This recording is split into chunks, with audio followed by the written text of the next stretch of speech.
I have studied hundreds of photographers, and basically, if you're not succeeding, it is for one of these reasons.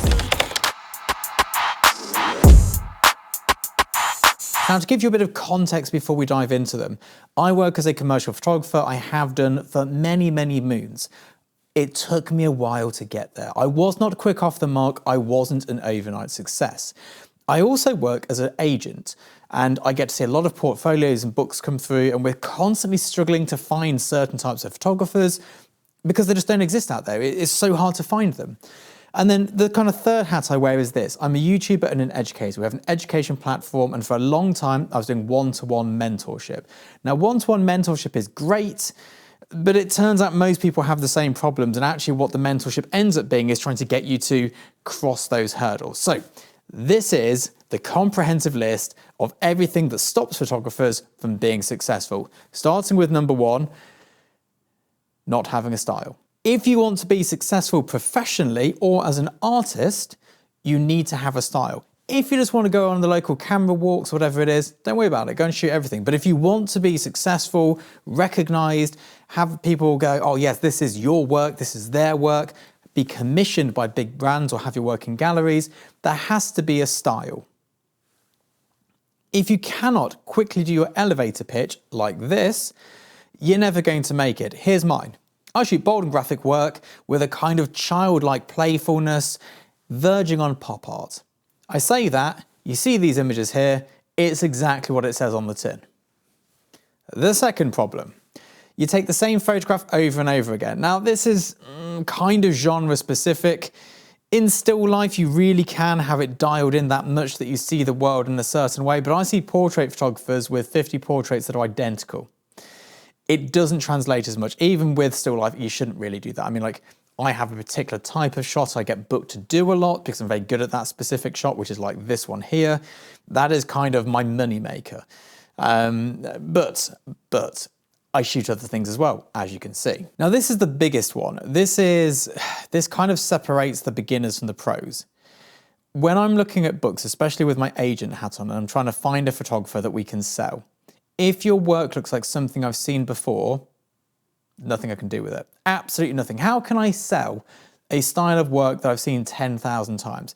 Go on to F-Stoppers, which is a great resource for looking at photography stuff. Go and look in their photo section though.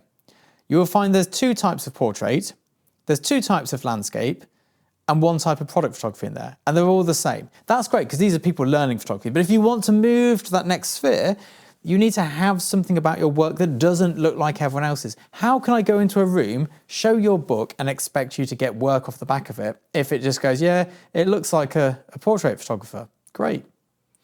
It's no use. It has to be original, it has to be weird, it has to be wacky, it has to be creative, and it has to be challenging to look at, not just same old, same old. Now, one of the biggest ones, and this is the thing I actually find hardest in one-to-one sessions that I do, and it's something I'm working on getting better at because it's obviously a problem for people. I found it frustrating in the past, but I need to be better at helping people get past this. And this is refusing to change their viewpoint. Now, a huge issue I come across is that people have spent over a decade online learning photography. And the problem is the photography they've learned has no place in the real world. The opinions they have, the viewpoints they have, what they think is good, what they think is bad, what they think is important, what they think is irrelevant, it doesn't translate to the professional photography world.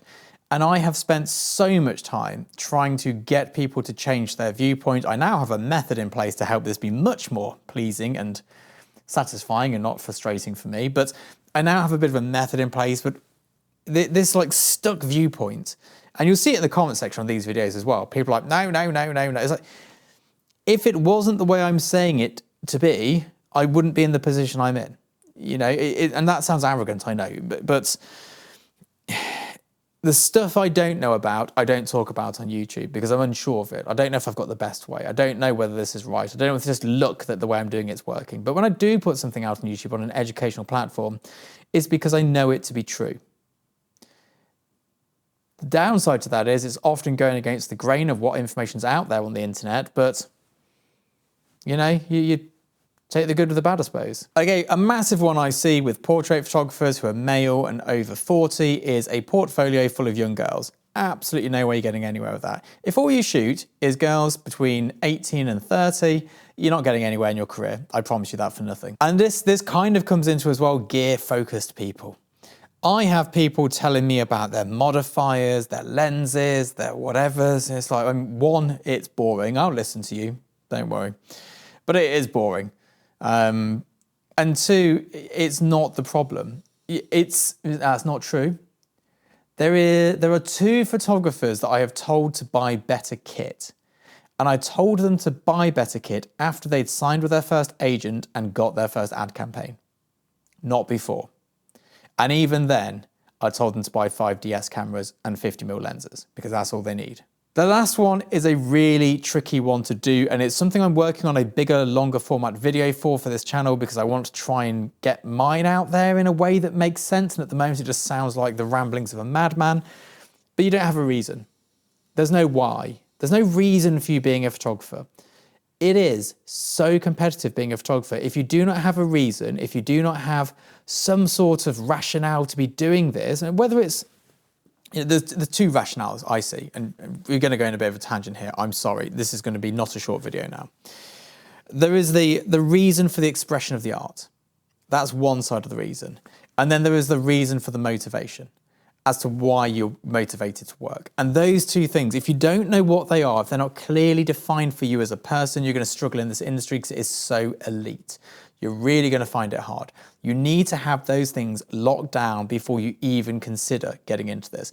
And even just having the creative one sorted is no use if you don't know why you're working hard, because to succeed in photography, you've got to treat it like 2 full-time jobs all at once.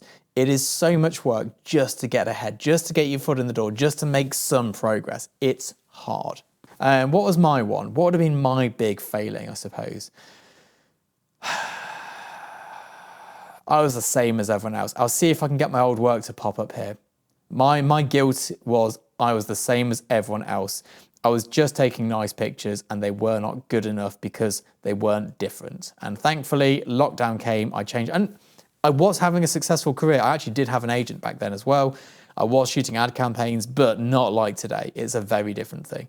But yeah, that's what mine was. Mine was, I was the same as everyone else.